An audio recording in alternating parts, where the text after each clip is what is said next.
Tell me who Kathy is. She's, the movie begins and she's in crisis. She's in a state at the beginning of the film.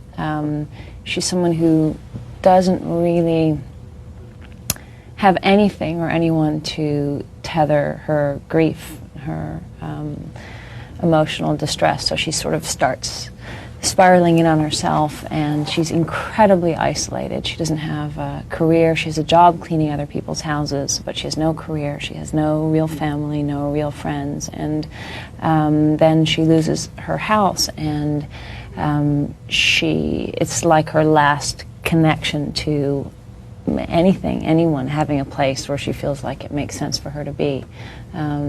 She's actually, she's someone who I think is sort of has been judged often in her life because she has struggled with alcoholism and drug addiction.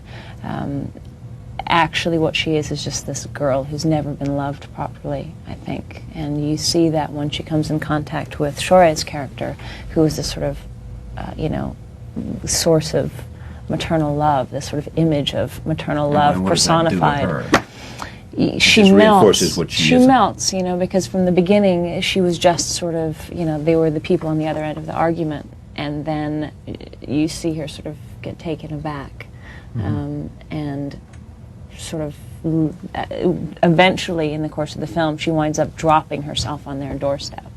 All right, roll tape. This is a point of contact in which Kathy Niccolo, played by Jennifer, confronts Colonel Berani, who is the immigrant who has finally found this house which he wants to use to bring to his family all that he wants to do for them. Roll tape.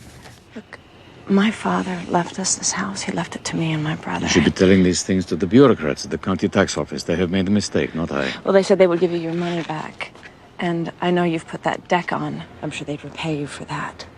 I'm sorry, miss, but I have nothing more to say to anyone.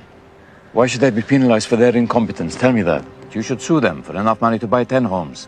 I will even sell you this house for the right price. That is all I require. I do not know where he left his hammers.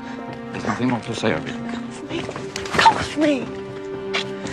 You can't expect to just move in here and make money off of this. This is my house. I lived here and you stole this house from me, you son of a bitch.